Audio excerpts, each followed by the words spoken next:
Andrew Erb. We are back in the studio recording a follow-up conversation. Talk about some Denver real estate. How you doing today? I'm doing fantastic. I'm just turning you up a little bit. Um, Turn it up. yeah, happy December. Happy December. The holidays rapidly approaching. It is already the 12th of December. It's flying by here. Creeping up quickly, my man. Yeah, holiday parties, um, colds and flus are in the air. Travel is coming up. It's going to be great. Can't wait. It's gonna be great. It's gonna be great, man. I'm excited to chat with you today. As always, I always enjoy our conversations, and the topic of today's conversation is going to be real estate stats and a couple predictions for the future based on some of the big companies like Zillow, Redfin, Realtor.com. Where do you want to kick this off today? For me, it's mostly about the real estate numbers, right? They're very easily accessible to most people, and they get pumped out first on a national level, right? So we've got Redfin, Case-Shiller Index, FHFA, Zillow, Realtor.com, all these sources for these numbers, and they come out with, boom, here's what property appreciation is, or something like that. And what does it really mean to you as a local realtor? What does it mean to your clients? I think we got to dive into that a little bit to make sure that what we're giving people is meaningful and accurate. Right. That's so true. And, we have many sources to choose from. And the sources that typically have the biggest microphone or the biggest influence will be these publicly traded larger organizations. And I think it's important to recognize that there's value to look at trends on a national level as well as a local level. But when you're buying and selling, hyper local is the data you should be relying on to make your decisions, not necessarily the national. Because we always see differences in those numbers. Without question. I always say that there's data, but when it comes to real estate, in my opinion, it doesn't matter to me necessarily what's going on in Manhattan, New York, or Manhattan, Kansas, when I'm selling or buying in Denver, Colorado. Right. Those data points have value. They're probably true, but does it affect my transaction locally here in the Denver metro? Probably not. Right.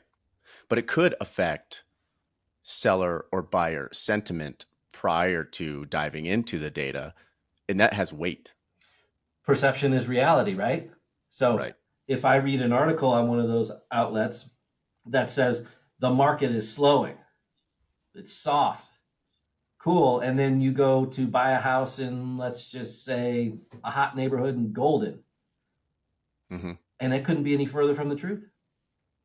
Right. Days on market, Right. Right. 2, 3, still, right? Right. Because of the actual piece of real estate. So I think we need to take that information in. All information is valuable. It's valid. Right. Is it the end all? If you're looking in a specific neighborhood and you have a very Sure. small window, probably not. We can get you better data, and that's what we're here for. Totally. And something I do is, right. So I look at, sure, I'll see the national trends and through different podcasts or various news outlets like national publications. But then we go a little bit smaller, and we have DMAR, which is our local realtor association, the Denver Metro Association of Realtors. And that is the source of data that we rely on for our monthly posts, which I'm sure many of you who are listening to this may actually have seen before. In fact, let me share that screen here. We'll share that Instagram post. So what that looks like here, we're looking at our key performance indicators, our KPIs, and for us, we feel that that's median sale price, average sale price, total closed homes, active listings at the end of the month, and then the median days in the MLS and close price to list price ratio. Do you feel like we are? I mean, that's what we rely on, because I feel like that tells the whole story of the Denver Metro. But in addition, we have to go even more narrow when a buyer is thinking, hey, what is this house worth in this neighborhood in Northwest Denver in this zip code? So even still, we're a little bit macro, more macro than we probably should be. What are your thoughts on that? I think it's true. And, we've had conversations about this where we want to consume as human beings in 2023, almost 2024 now, we want to consume things in these tiny little bite-sized nuggets. And Right. so a question I've posed to you is, if you had to choose one as a client of yours to follow, to try and keep track of the market, which one of those would you follow? Probably a tough question, but Very go ahead and tough. take a stab at it. Sure. If I am not in the market today, but I just want to know how are things going, I'm probably going to follow average sale price. Just if I had to choose one single metric. But if I'm in the market and I'm thinking about making a change, selling or buying, you need to look at all of these because it gives you the full scope, the full picture of what direction are the stats going in, what's the velocity, as in what is the speed that homes are being purchased or consumed from buyers, which would be days on market, and then are homes going for above or below list price currently. So those together is sort of like the holistic health of the market. And the more narrow you go geographically or wider you go geographically will determine, how much margin of error or standard deviation you can expect. And that's perfect, right? And so when I think about this and trying to help provide good information to mostly what I work with is home buyers, right? Is which one of these do you follow? What little nugget do you follow? Follow Jason, right? Follow Jason, Right. follow his, social media posts, because when you get those on a monthly basis, at least, you're able to track all of those things very easily, right? Right. And it's important enough to understand that the market will shift quickly, right? So what was happening in October, and you can go backwards on your feed and see what was happening in October. You can see the Right. differences with the November data that you just put out a day or two ago, and you'll be Yep. able to see it first thing in January with the December data. The reason you want to look at that is this market is quick to move, and moving into Right. 2024, there's going to be some fast shifts. I Totally. asked the Magic 8 Ball earlier. There's going to be some fast shifts this year in 2024 coming our way. Right. Yeah, and there's some predictions that I'd like to get into in a second, but one other piece I want to mention about real estate data is that it's always a lagging measurement. It's a lagging indicator. So if you think about a house generally takes, let's just call it 30 days of escrow from under contract to close. It can be faster, it can be longer, but let's just call it 30 days. The data that we're looking at the end of November, which we report in December, is actually from closings that occurred and people that went under contract probably in October. So there's this lag between, hey, where are things today, and we're actually ahead of what we're reporting on, and that's just a key piece, an asterisk to put into these reports, as we're thinking about and talking about them, because right there's mortgage adjustments, there's rate changes that influence people's buying behavior, which will be reflected in the next month's report. 100%. It's the difference between getting your information on the internet, real time, reading a newspaper, which is 24 hours to 48 hours delayed, or reading a magazine Mm-hmm. for your news, right? Like Right. Right. this is magazine type information, right? True. But It, it's the best we got. There it's is the no best like we got, real right? time. Because everything's not fully baked until closing, right? Right. That's just the Mm-hmm. reality of the world that we live in. Totally. Yeah.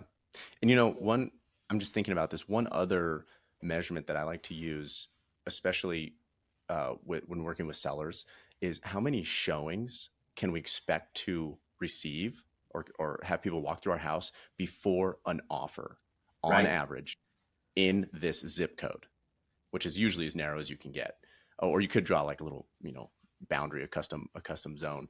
But what can we expect? All right. So if we have hit 16 showings and we don't have an offer, and that's what's happening in this area, we should probably consider a new strategy, a new adjustment somewhere, and that probably is related to price. Most likely. I always say Yeah. every house will sell. Somebody just has to Right. find the right price for it. Yes, that's like the foot traffic, right? Like what kind of action is Hmm. happening, and the next thing that comes is the one that you track regularly, which is days on market, right? Right. How long Hmm. does it take?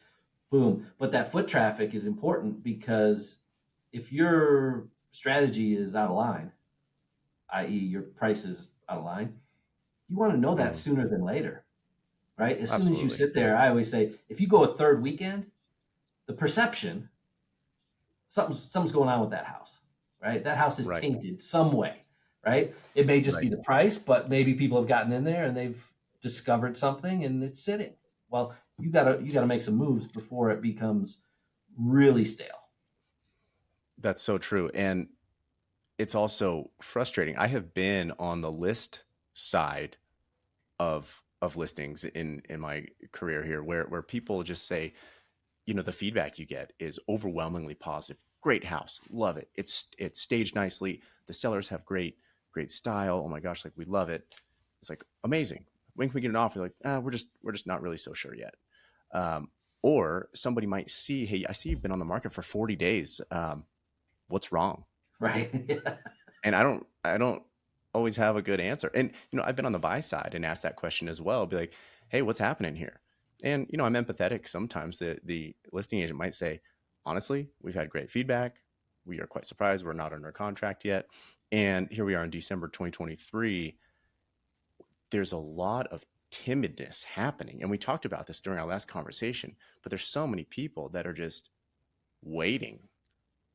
I don't know if they're waiting for more price drops. I don't know if they're waiting for rates to fall, maybe a combination, but there's very few buyers that are even willing to make a lowball offer in order to start the conversation. And sellers, many sellers, some of mine included, are quite frustrated about that. And they're almost encouraging and waiting for that offer to come in to begin the negotiation process. That's And it. Yeah. a comment that I heard the other day in a mortgage related, real estate related podcast was there's a sweet spot. It's out in front of us, right? And that sweet spot is when buyers, to your point, get comfortable with the fact that now we have interest rates coming down. And at some point, that sweet spot's going to hit where they're on the front end of lower interest rates coming, Mm-hmm. knowing that there's going to be lower interest rates in the future, but they're also on the front end of more people coming into the market as serious buyers, right? Well, those two things are aligned, right? Coming Yes, out those of are the connected. pool of buyers who are saying it's just too much right now. The affordability is Right. just crushing me. So I'm going to hold back. I'm going to go back burner Yeah. and I'm going to monitor these interest rates, hope that Mm-hmm. prices don't go up too much, but that Right. interest rates come down. And where's that sweet spot when you beat everybody else out of the pool and into the contract, Right. fully knowing that we're on a downward trend with interest rates and you're going to get locked in and you're going to buy, and then you're going to Mm-hmm. monitor it as a homeowner waiting for Right. the right time and the sweet spot on a refinance. There's a little tight window there that I think is, I said it earlier, I think we're going to have some quick shifts in the next Yes. calendar year. And that's going to be one where as soon as it starts to happen, I think then it's going to create this momentum Yeah. in the market that will bring more people out of the pool and Right. writing contracts. And we're going to see big competition that we Mm-hmm. haven't seen for, I don't know. What do you think? We haven't seen the big competition, 6, 9 months, something like that. No, I mean, the beginning of 23 did not have as many seller concessions, Mm-hmm. mid, through June or so. And yeah, for the last 6 months, yeah, it's been tight, and there's been a lot of 2-1 buy downs for the second half of the year, I'd say. Um, well, throughout the year, it just depends on the property at the end of the day. But to your point, those who are brave enough to lead, and It's like, okay, you're waiting today, arbitrary date here. Let's just say it's the middle of January, rates fall just a little bit. Those who are early to that game may benefit from one, a slightly lower rate, and a seller who is still willing to give Yes. a concession.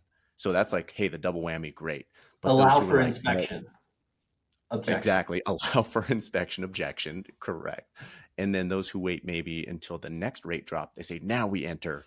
As soon as there's more parties that enter the game, that leverage goes away. And we've talked about that before as well. So we just don't know when that timing is when you're in it, but you certainly know when it's behind you. It's early adopters, right? We talk about this with Right. technology Yeah. all the time, right? Yeah. I still to this day remember, it's probably, I don't know, I'm going to guess 2007. And I went over to a party at someone's house and I'm like, what is that thing? And he had this big box and it was a Sonos system.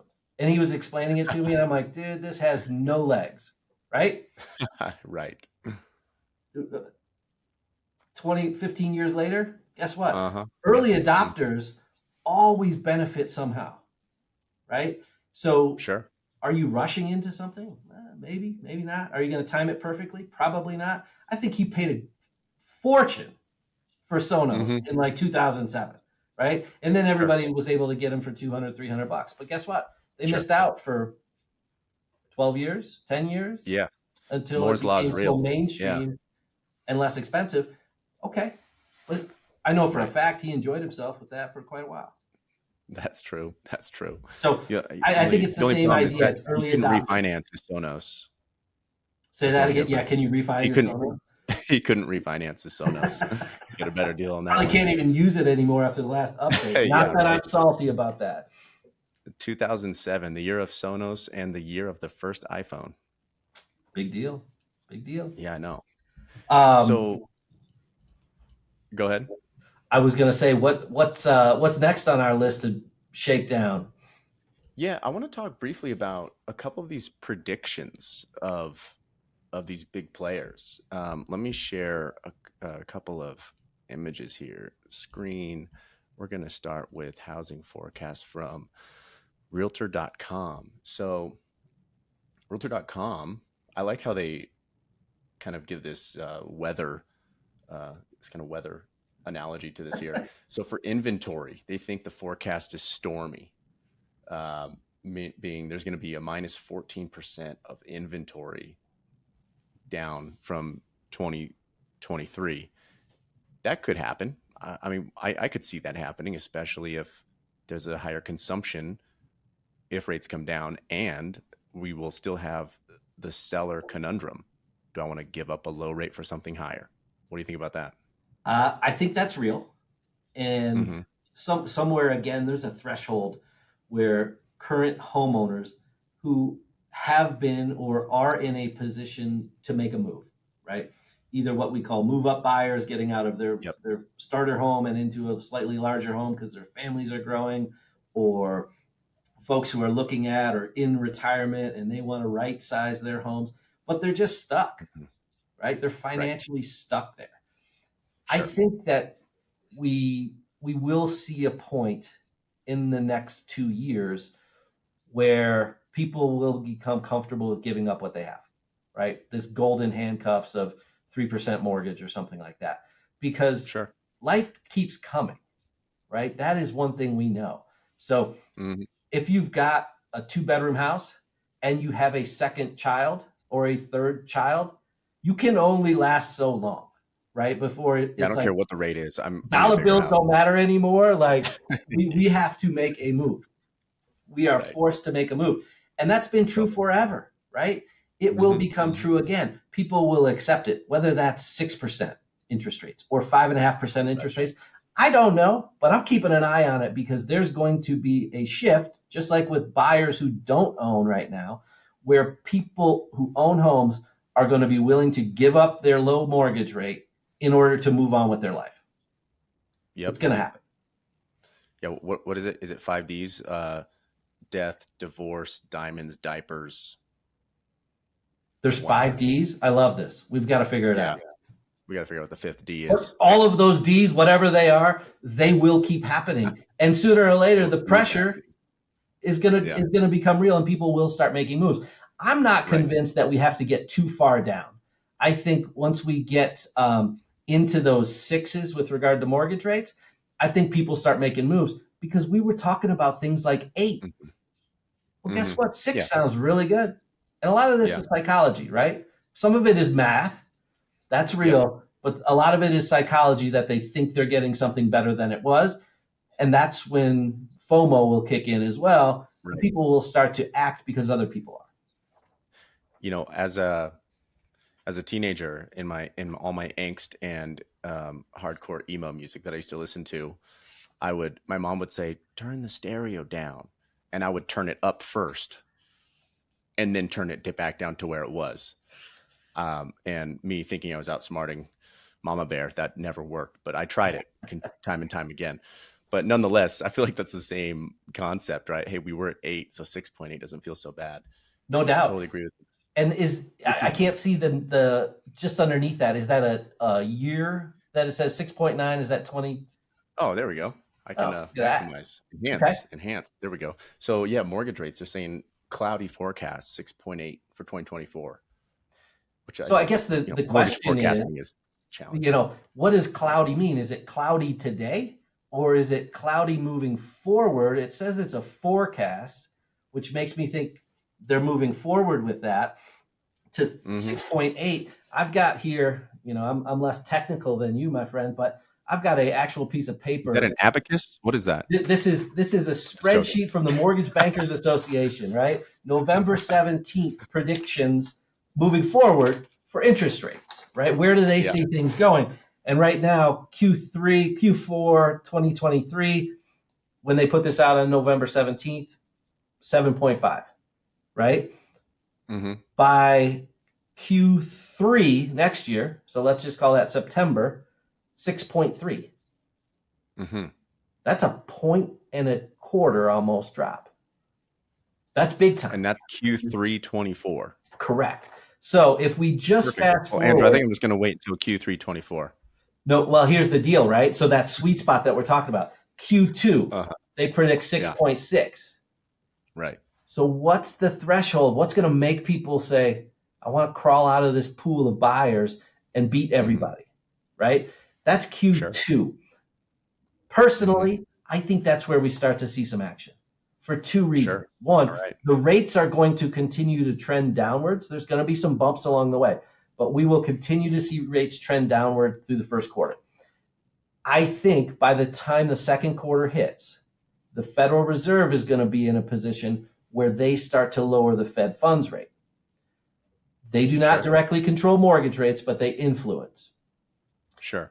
That drop by the Fed come like their March meetings, I think is going to be the validation that the public needs to say things are Right. getting better, right? We're no longer going the wrong way, we're going the right way. And that is where I think the market will start to take off with regard to a lot of buyer competition. And then we've got two things. Interest rates still aren't 3%, and they're not going there again. And we've got competition, probably similar to what we saw a year and a half to 2.5 years ago. Those things are troubling as a buyer, Yeah. right? Because rates still aren't 3, but you've got to be aggressive like you were back in the day. I don't like that. So there's a sweet spot somewhere at the beginning Sure. of this. Hmm.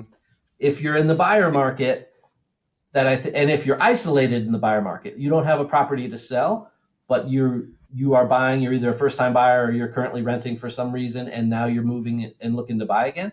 I think that's the folks that really might have an opportunity Yeah. to try and time that a little bit on the front end as an early adopter Sure. and avoid some pain of getting into competitive offer situations. Yeah. It's a recalibration of expectations has been the theme, since June of 22. Mm-hmm. And, I pulled up a website I like to reference here, Trueflation. Let's see. US government reported rate is 3.1, and the target, remind me, is what, 2 and change? something around there. They all want to talk about 2. There's nothing in Yeah, writing that says right. they need to aim for 2, but that's what everybody wants to do. It's just the hip Sure, thing to do when you're part of the Fed. But sure. we're going the right way, right? Again, Yeah, there's going to be yeah, some wiggle there, and that year over year number it's pretty good, right? sure. Like there's no reason Yeah, to it be is. freaking out if 3.1 was it, but we've come down Sure. quite a bit from where we were. Yeah, from 9 in June of 22. Yeah, it was bananas. Let's move on to home prices here. Forecast is partly sunny. Again, this is Realtor.com's prediction. They're thinking a minus 1.7% in home price. Consumers are seeing some sun as home prices come down by almost 2%. 2023, they saw a plus 0.2. In 2022, they saw a plus 10.3. And just to check, Denver average sale price for single family homes is actually up 0.91 from end of November of last year. So we're ultimately flat. That's all of And Denver they're Metro. thinking all of Denver Metro. Yeah. Single family homes. If we look at condos and townhomes, it's down 0.87% from last year. So we'll call that a push. Yeah, we'll call that a push. Right. So, and again, like this, Realtor.com, these are national metrics. So we just got to keep that in mind. But it's interesting to see that, they have 0.2. And again, we had 0.9. So beating the national average by a little bit. Which I think is interesting, at least the perception or how they're portraying this. It's a green down arrow. Right. Like the green to me means that it's good, Yes. and the Right. down Yeah. arrow Well, means think about who Realtor.com serves, mostly buyers, right? People are going to that site to see this home. They click on the home. I feel 100%. like more buyers are, I'm sure sellers are really engaged in their Zestimate, quite engaged. But Yeah. it's a conversation that I have quite often with buyers or potential buyers, which is Mm-hmm. what do they pose the question, what do you think is going to happen? Let's just say right now, 2024. What do I think is going to Mm-hmm. happen with real estate locally? Well, I think it's going to continue to appreciate at a slower Mm-hmm. level than we've been used to. Not Right. 10.3%, but I do think it's going to appreciate in our area. Sure. And Sure. when we look at that 2022 number, if we take that as fact for whatever geography we want to talk about, but let's say it went up 10%. Mm-hmm. As a home buyer, potential home buyer, the perception is this is crazy. It's out of control. This stinks. Go to the other side of the fence. As a home owner, what's the perception of that market? It went up 10%. I mean, they're stoked. They're Is it out fired of up control? Does it stink? No, it's completely different. This is fantastic. This is right great. I love it. until one of those 5Ds pops up in their life and they're like, wow, now I need to become a buyer as well. And I'm super intimidated. Now I think I'm just going to stay put instead. Again, all the D's are never going away, but the Yeah. perception of It's a what push that and pull, right? appreciation, Right. it's which side of the fence are you on? So when I talk to buyers a lot, it's like, well, I get it that it seems horrible from your side, but if you had made the decision you're making now to become a home buyer 4 years ago and lived through the last 4 years, the smirk and smile on your face would be ear to ear. Right. It just would be. Can we predict Yeah. exactly what's going to happen in the future? No. But when we look at trends Sure. and spread them out enough to get rid of the ripples of seasonality and potential small downturns or slows in appreciation in home prices, the trend is pretty darn clear. Like you don't have to be all that smart to watch it go up. Right. Of course. Yeah. And again, it's where's that fulcrum of affordability and, hey, I can enter the market now. Like, Mm-hmm. where is that piece for each person individually? And that is a different number. It's just like when somebody says, hey, like, don't call me unless I can lower my payment by X amount for a refi. Mhm. Everybody's threshold is different. It's not a one size fits all, which And we've that's a talked great about. point when we're talking about these reports, right? Like we're Hmm. consuming this data to try and make a good informed decision about purchasing a home or selling a home or whatever. Let's be perfectly clear. The reason we're here is to help you as an individual make a Right. good decision for you as an individual or a family. We can't just throw out a blanket statement, you know, all over social media and say it's 100% the right time to sell. Yikes! Like that's a scary thing to say. You know, it Yeah. it You should might not probably be for the maybe certain. watch out for For that person. everybody's got a different scenario, Look, and yeah. that's what we do. We help with When that is it right scenario, for whatever you? it is. Yeah. And at the end of the day, it's if you're on the buy side and you're renting, it's like, what is the shortest period of time that you can rent in order to, build up a plan towards getting out of that temporary situation? And yeah, building the path and building the journey from, hey, I'm renting today to owning as soon as possible, and just understanding the market terms and following what's going on and preparing yourself with the process and the knowledge and the data so that when the time is right, you don't miss it. That's correct. Yes, being Yeah. prepared, you know, quote unquote, early on in your buying journey is critical to me. Like if we get to the point where you're super comfortable and confident with the financing aspect of it, assuming you're going to get a mortgage, and with the real estate aspect of it, I tell people all the time, hey, you've got the gas pedal, you've got the brake pedal. From my perspective, you're ready to go. Don't change Right. anything. Don't get crazy and go out and buy a Lamborghini and finance it. Cool. You're good. And then Yeah. you tell me how fast you want to go. Sure. Exactly. And everybody's got a different pace. I want to shift gears over to well, and then I guess we'll touch on this real quick. Rentals forecast is partly cloudy for renters. They say there's going to be a minus 0.2% drop in rent prices, but supply still outpaces demand.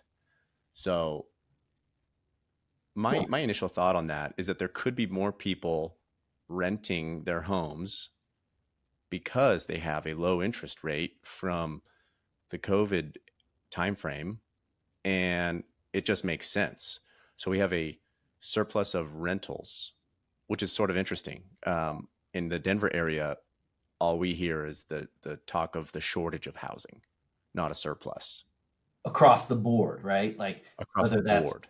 single Right, family homes, attached homes, rental right. units, whatever, there's a shortage. And I think that's true. Again, locally, I think that's what we're dealing with. Whether that Hmm. rings true on a national level like this, I'm not sure. But what do we think the average rent is in the Denver metro area?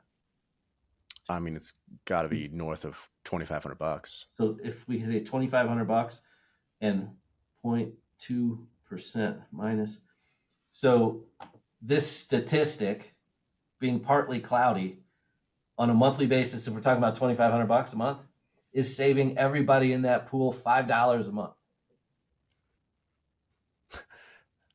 I think I'm going to rent for another year. This is an inconsequential statistic if we've ever put one out there, right?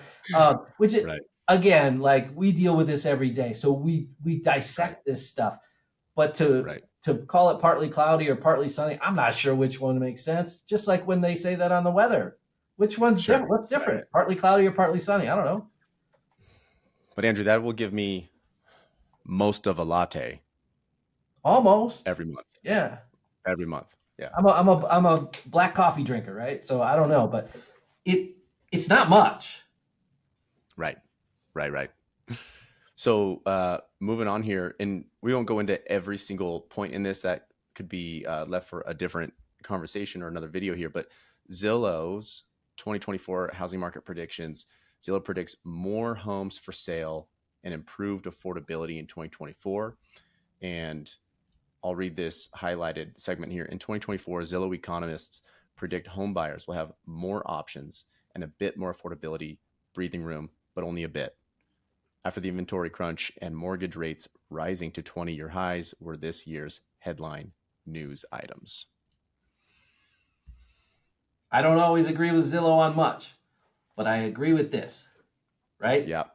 Affordability, it's a function of price and mortgage rates.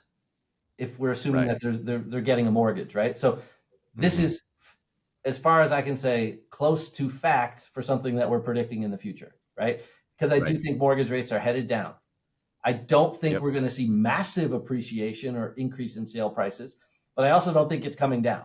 So the function of this gets back to the mortgage rate, right? So if Yeah. we're dropping mortgage rates and prices are remaining pretty steady, I agree.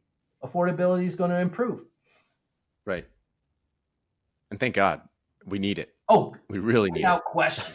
Everybody Without needs question. this right now. Yeah. Buyers, sellers, everybody wins when rates come down. When you have to use Um, the term affordability, it's a problem, right. right? We didn't have that word years ago. It's like, I'm not saying it's a new word, but we certainly didn't use it, right? Affordability became an issue because of what happened in Yeah. the real estate world, right? Prices continued to just go, and then all of a sudden, all of the economic stuff pushes us to higher interest rates, elevated interest Right. rates, and high priced real estate. Now we use the word affordability daily, and it's not a good thing. So hopefully we see that come down and we start to use, increased affordability as a positive thing because we're moving in the right direction and people can get into these homes without having to feel like they're compromising their future in So order true. to own a home. Right. Right. And that is a good point, that the New York Times and the Wall Street Journal both released articles in the last week, or week and a half, that said, hey, the numbers aren't really making a lot of sense for buying right now. And although there were many holes and biases in those articles, what you just mentioned is the true, I think, spirit of what they were trying to convey, is people don't have to feel like they are sacrificing just to buy. And right now, there are a lot of people that are doing that because, let's face it, if you were shopping for a home in May of 2022, you didn't find your home, and then you cross the threshold into the first or second week of June, everything that was in your search portal was no longer available to you based on affordability. Mm-hmm. Especially when folks, again, like high priced real estate in our world here locally is not a new thing, right? We live in an expensive area. So if we Right. were pushing our limits when rates were at 3 or 3.5 or 4, as we, climbed every rung of that ladder up towards 8, yes, the amount of properties that were available to you dwindled Mm-hmm. and your excitement level plummeted, right? Yeah, true. Because what you were looking at in terms of a house and monthly payment is usually the determining factor in terms of, yes, I can afford or I'm willing to go after that home. That monthly payment, if we keep the monthly payment the same, the level of home that you were looking at just disintegrated, right? And then Yeah. for a lot of people, completely went away Yeah. because there During is that no time frame. inventory at the Right. price point that translates into that Totally. monthly payment for them. Absolutely. What do we do with that, right? Like that's an Yeah. affordability problem, and that gets to this bigger issue, which is where government officials and people are trying to figure out how do we help serve our communities. That's a big deal. Right. Where is affordable housing? We hear that term a lot, but that's a big issue of Mm-hmm. having homes available that Right. meet the It needs of is. the community and the community can afford to purchase them. Where the median income can afford the median priced home. That's been out of whack for a few Yeah, years now. those two things, like in a beautiful world, should be here, and they're just not. Yeah, they're very different. And during the initial increase, I was, and sort of in a joking manner, but there was some elements of truth to it. Size, location, condition, pick two. And people would be like, wait, what? And that actually was ultimately, it's like, okay, well, actually we can't get the size or the condition we want in the heart of Denver. So we're going to have to go a little bit further out and further out and further out and further out. Yeah. Last but not least here, moving on, Redfin predicts 2024 will be the year homebuyers catch a break, with home prices falling and new listings rising. Redfin. I think I'm on board with Redfin right here as well. Yeah. And it goes back earlier in our conversation, we talked about from the seller's perspective, people who own homes right now and they are in a position because of life to put their house on the market and make a move. I do think there's a return to some of those people. I don't think we have to get back down to 4% interest rates for them to accept the fact that now's the time. But I do feel like there's going to be an opportunity for a lot of people that have been in a position to sell that haven't, because they felt this pressure for the financing part of it. Exactly. So I do think we might see that. Otherwise, the headline, what did it say? We're going to catch a break. I do think exactly what they're referring to is they're going to catch a break on the affordability piece. Agreed. And maybe we start to go back towards where we were before. I don't think we get all the way there, but every little bit helps, Sure. Yeah, recalibrating to a new norm and, inching back with affordability. And even in the situation where maybe you don't get the 2-1 buy down, maybe you have to waive inspection objection, never inspection, for the record, never, ever waive your inspection. Even if you don't get those things, affordability will still be a win if you have to pay full price, potentially. Mm-hmm.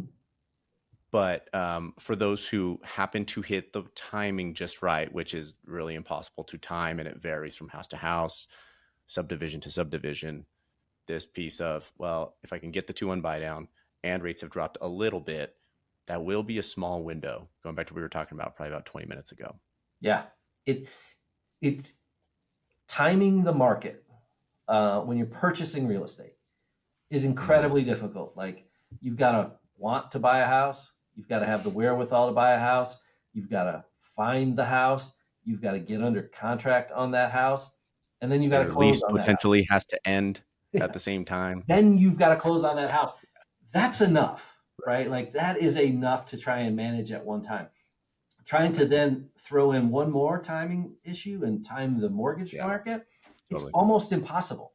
Timing the mortgage rates is a function of refinance. Right. Not purchase. Absolutely. Yeah. I'm really sick and tired of marry the house, date the rate. Don't say it. Don't say it, Jason. Don't say it. God, I hate it so much. I hate it so much. And real estate professionals dancing into their TikToks and pointing at those words. Again, but that is the key follow point. Jason's Instagram and his TikTok to see him dancing to that phrase. You will not find that ever. Not once, not now, not ever. We'll have to come up with a good gentleman's bet, and that should be yours. That'd be a good bet. Yeah. I'm gonna have to make sure I win that. Andrew Erb, Fairway Mortgage. Thank you for your time. Hey, thank you, man. It's good to chat with you. Happy holidays. Yeah. If anybody had any questions specifically about, financing or the mortgage piece, how can people get in touch with you? I would say link with you, as this is most likely going to be posted on your feeds, and probably connect with me that way, or certainly give me a call, email. I think we'll put in the caption at the bottom. Yeah. In the notes and captions for sure. Well, Andrew, thanks so much for your time. As always, I enjoy our conversations, and thanks for your insights today, as usual. Likewise, my friend. Appreciate you. Have a great day. Happy holidays, man. You too. Take care.